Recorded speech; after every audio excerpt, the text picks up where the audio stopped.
Hello there, friends. It's Jimmy Maverick. Welcome to another edition of the Fantasy Maverick Podcast. Today, we are going to be talking about the Week 8 starts and sits. We're going to go over game by game, let you know who's good to start and who you should leave on your bench. Let's do it right now. Here we go. Listen up. It's time for the Fantasy Maverick Podcast, starring the guy who's going to help you win that fantasy championship, Jimmy Maverick.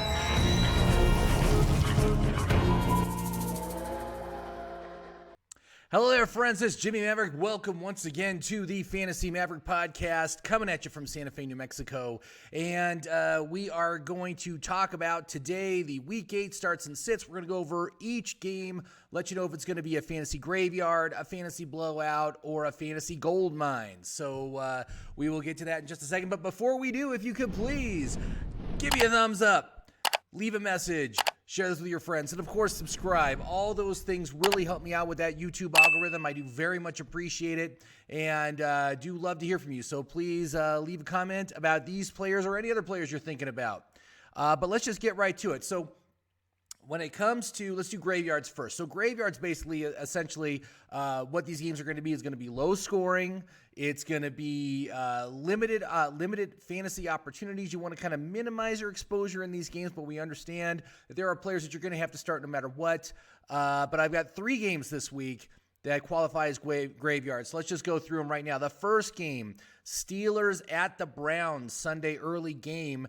And again, we've got a situation where we've got 2 bad quarterbacks. We've got pretty good defenses on both sides. And so I just think there's going to be it's going to be limited opportunity for scoring. Now, of course, on the Steelers side, the ones you can start, Najee Harris, Deontay Johnson. Both those guys get enough volume. They're going to be fine regardless of what happens. But just know that Najee Harris is facing a top 10 rush defense, so that's going to be difficult for him. But he gets so much work in the passing game, he's totally going to be fine. Deontay Johnson gets that kind of volume. And I also think Chase Claypool is a decent flex this week. I think you can certainly flex him.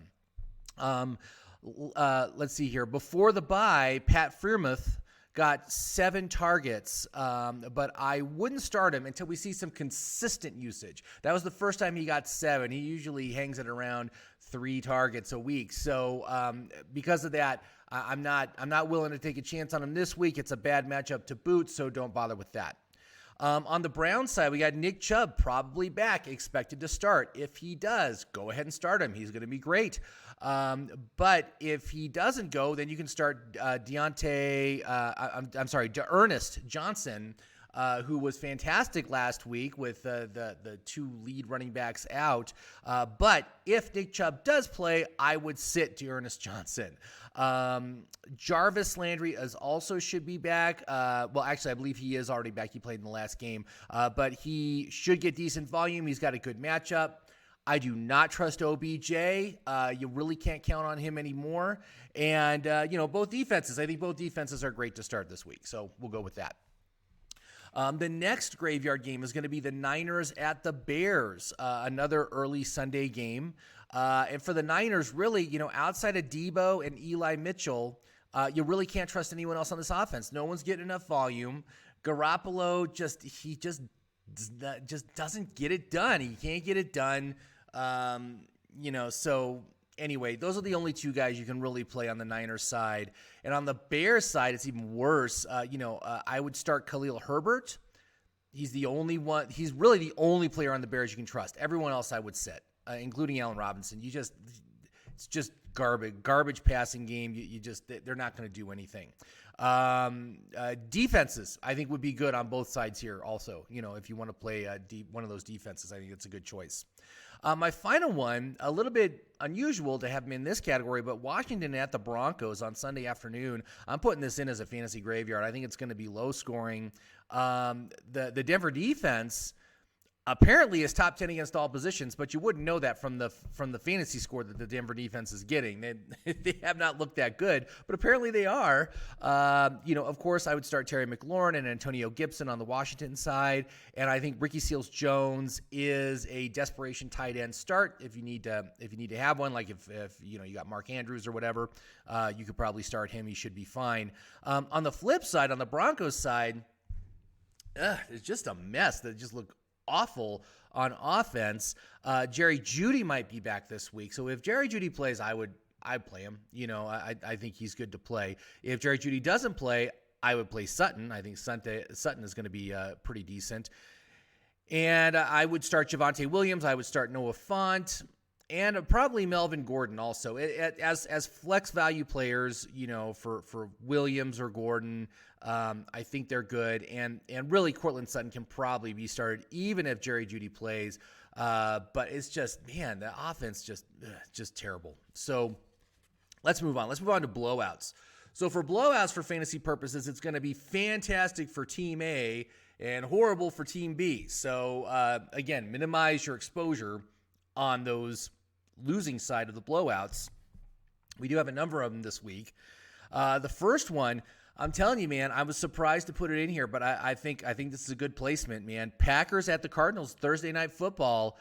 I think it's going to be a blowout, and I think it's going to be the Cardinals. I mean, the big thing that swayed me was just the fact that Davante Adams is probably not going to play. So that's why I placed him here. Davante Adams is out. Allen Lazard is out. That really limits their ability to do stuff through the air. And I do believe that, I don't know if he's slated to return, but Marquez Valdez-Scantling is also probably out. So they really don't have any if that happens, there's no air targets. Now, of course, if Davante Adams plays, I think it's going to be much better. It'll probably be more of a fantasy gold mine than a blowout. But right now, I'm seeing blowout here. Cards are top 2 against quarterbacks, so it's going to be a tough day for Rodgers anyway. Let's see here. We've got Aaron Jones is facing off against the top 6 rush defense. Robert Tonyan, you can't trust his volume.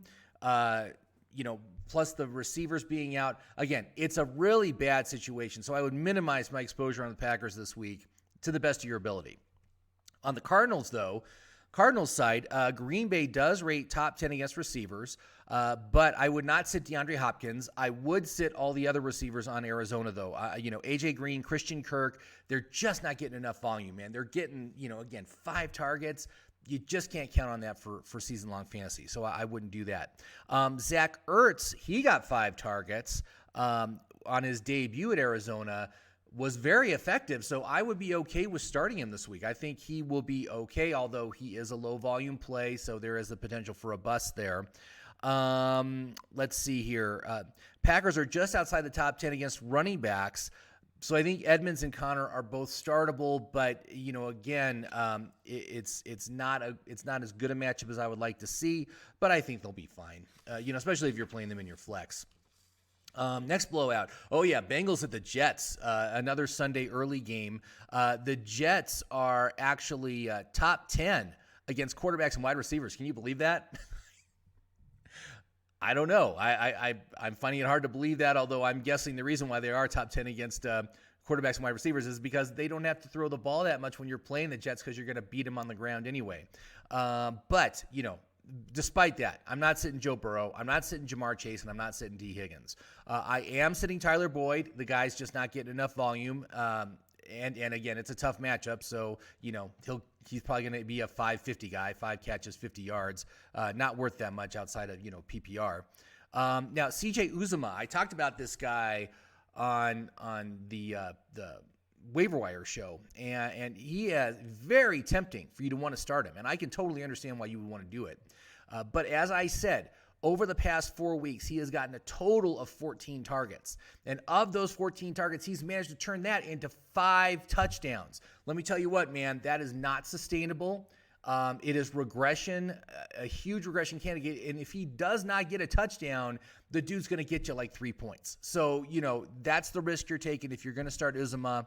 I could totally understand why you would want to do it, ride the hot hand. But like I said, I just think it's very risky. He gets such little volume in that offense. Last week, he just blew up with his opportunities. He only had 3 targets last week, turned it into 2 touchdowns. Don't expect that every week. That doesn't happen. Plus, it is a top 10 matchup for him, though. So, if they can't move it with Jamar Chase and T. Higgins, I think they're going to go to Uzomah. So, you're gambling. But I appreciate it. I appreciate the chutzpah if you do that. The Jets are giving the most points to running back, so I think Mixon is good. And I think you could also start Samaje Perine as a desperation flex if you need it. So, there are so many running backs out on injury right now. There's some leagues where I'm just running with, I'm running with some just backups as my running backs right now because all my starters are injured. On the Jets side, not a lot of great options here. I think Corey Davis can be started just because of the volume. Michael Carter is usable as a flex. And that's it. Cincinnati defense is middle of the road against both wide receivers and running backs, so they should be productive enough. And the negative game script, I think both of them will remain involved. So I think they would be good, but I wouldn't start anyone else. Next blowout game: Rams at Houston. Wow. All right. Houston. The Houston defense is actually top 6 against receivers. So are you going to sit Cooper Kupp? No, you're not going to sit Cooper Kupp. Stafford gets a top 10 matchup, so he's good to go. Darrell Henderson should bounce back from that poor performance last week. I think he will be better this week. And I do think Woods is good in the flex. Tyler Higbee gets a top 4 matchup, so he's a start. So, I think all those guys are good to go. You can start him. For Houston, the only guy you can start is Brandon Cooks. Full stop. There's no one else. No one else you can start on that team. Next blowout game, Panthers at the Falcons. Panthers looking bad, man. They are looking really bad. Sam Darnold has regressed. Everyone on this offense is downgraded as a result. I really think the only person you can comfortably start is DJ Moore. And then also I think Chuba Hubbard as a flex play I think is probably an okay choice. But that's it. That's all you can do right now. On the Falcons side, the Panthers defense is tops against the run, but I would play Cordarrelle Patterson. I would sit Mike Davis, though. Cordarrelle, obviously, he has the passing work, so that will help his production. Calvin Ridley, Kyle Pitts, obvious starts. Go with them. But that's what I would. That's who I would play this week from that team. Next blowout game: Bills at the Dolphins. Now the Bills already shut out the Dolphins in Miami, and now the Dolphins have to travel up to the Bills in late October, cold weather. It doesn't look good. Buffalo defense is top 10 against all positions, so there's no good matchups. But I would start Jalen Waddle. I would start Mike Gesicki, but I think everyone else should remain on your bench.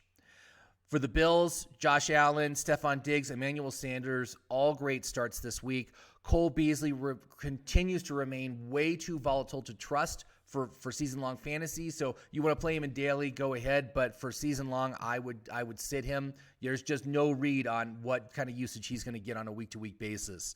I don't like the split between Zach Moss and Devin Singletary, so I'm inclined to sit them unless you need to start them, which many people will because of all the running back injuries, and I'm okay if you need to do that. But if you have other options, I would sit them. Next blowout, Jags at the Seahawks. Okay, so Jags could blow out the Seahawks here. Now, it's just a matter that the Seahawks offense is so awful right now with Russell Wilson being out. But the Jags, they're coming off the bye. Trevor Lawrence, I think, is a great streaming start for quarterback. I actually do have him starting in place of Lamar Jackson this week because they got the bye. James Robinson has the best matchup right now. The Seahawks are number 1 for opposing running backs, so James Robinson is going to be great. Marvin Jones, Laviska Shenault, both can be started. Dan Arnold is a risky tight end start because of the volume. On the Seahawks side, you can start Metcalf and you can start Alex Collins, but that's it. Until Russell Wilson comes back, you can't start anyone else. So that's it for that team. Next blowout game, Buccaneers at the Saints. Now, obviously, the Buccaneers, Gronk is potentially back this week. We've been talking about this for like 3 weeks now, that he's probably back and then he's probably then he ends up being out. It could happen again this week, but if he plays, you start him. Brady and his receivers all are good to go. Leonard Fournette does face a top 5 rush defense, so I would not play him unless you absolutely have to. And on the Saints side, really, man, until Michael Thomas comes back, you can only start Alvin Kamara. That's the only guy you can play. So that's That's it. That's what you got. Final blowout game, Giants at the Chiefs on Monday Night Football. And the Giants, again, it looks like they're going to get some of their players back from injury this week. Saquon Barkley, Kadarius Toney, Sterling Shepard, and Kenny Golladay all could potentially return this week. That will help the offense. The Kansas City defense is top 10 against receivers, so that's something to consider.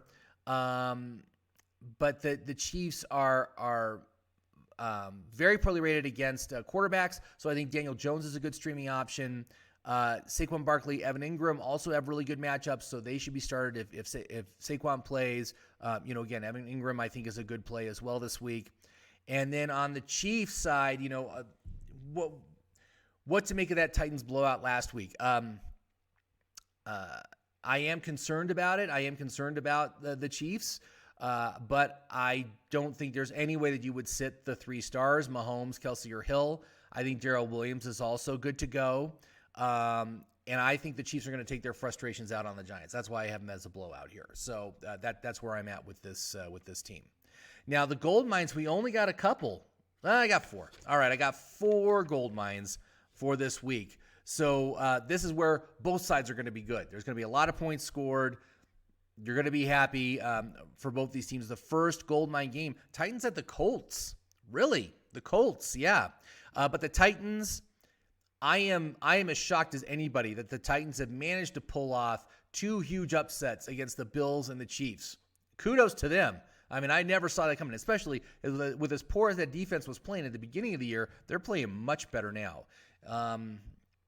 But the Indy run defense is top 10, but, you're not sitting Derrick Henry. That's not going to happen. Great matchup for the receivers. So A.J. Brown, Julio Jones, start them both with confidence. And I think you can stream Ryan Tannehill if you need a quarterback. On the Colts side, the Colts just appear to be getting better on a week-to-week basis. They're just getting better. They're getting healthier. Things are starting to come together for them. Tennessee is top 10 against running backs, but I'm not going to sit Jonathan Taylor. Michael Pittman is very risky, as he's only gotten 7 targets over the past 2 weeks. So I would not start him despite his spike week last week. Carson Wentz has been decent. He gets a top 10 matchup, so I think he's a good streaming option. And, I think that's pretty much everyone that I would start there. T.Y. Hilton, the injury risk is just super high. But hopefully we get a good game. That would be nice to see. Next gold mine game. This one's a surprising one also. Eagles at the Lions, Sunday early. Jalen Hurts has proven that he's very good for fantasy football, so you can totally start him, no problem. Kenneth Gainwell should have a big game against an easy rush defense, so he's a definite start. Devonta Smith, Dallas Goedert, both starts as well. We don't know what kind of volume Boston Scott is going to get yet, so I would sit him until we see more of what happens in this game with, obviously with Miles Sanders being out, whatever. The Lions start their 2 best players, DeAndre Swift and TJ Hawkinson. They both get the best matchups of any players on this team, so I think that's really good. Philly is top 10 against wide receivers, but I think you could start Amon-Ra St. Brown as a flex. He's been getting decent volume for 3 weeks in a row now, so I really like that. So go with Amon-Ra if you need him.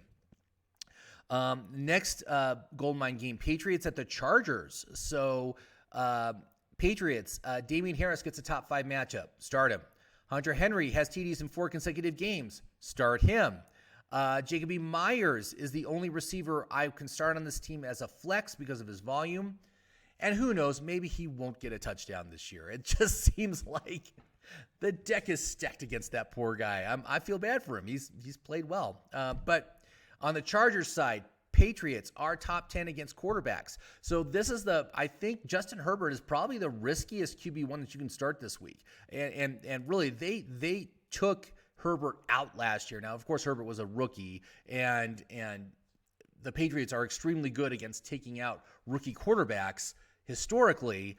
But that is my biggest, what I'm most nervous about as far as all the quarterbacks, all the QB1s this week. And I actually have Herbert in like 3 of my leagues. I'm probably going to play him because my alternative is like, Carson Wentz again or something like that. And But just know that. Just know that that is a very tough matchup. Austin Eckler, Mike Williams, Keenan Allen, all startable. The Patriots defense is middle of the road against those positions. Jared Cook is a sit, as the Pats are top 2 against tight ends. So sit him. And the final gold mine game is Cowboys at the Vikings. So for the Cowboys, the Vikings are top 10 against quarterbacks and tight ends, but you're not going to sit Dak Prescott, and you're not going to sit Dalton Schultz. Dalton Schultz is getting tremendous volume right now. Start your other skill positions. CeeDee Lamb, Amari Cooper, Zeke Elliott are all starts. I would not start Gallup if he comes back this week because he is the third wheel on this receiving core. He's like a Tyler Boyd. So I really just don't trust that he's going to get any decent amount of volume for you to end up with a good week. That's it. That's it for the Cowboys. And then for the Vikings, I don't see any sits on the Vikings side. So Dalvin Cook, Kirk Cousins, Justin Jefferson, Adam Thielen, all good to go. Conklin, I would sit. He's just not, again, it's a volume issue. He's not getting enough. So that's it. So those are my starts and sits for week 8. So if you got any questions about these players or any other players, please leave a comment down below. And if you haven't done so already, please hit that like button. I do appreciate it. Thank you very much for sticking it out, watching this whole thing, and have yourself a great fantasy weekend, everybody. Here's hoping for a nice bounce back amongst some of my teams because I've kind of gone ice cold over week 6 and 7. I need him to come back strong in week 8 to get myself back into the mix. That's what I need. So anyway, have yourself a great fantasy day, and I will talk to you soon.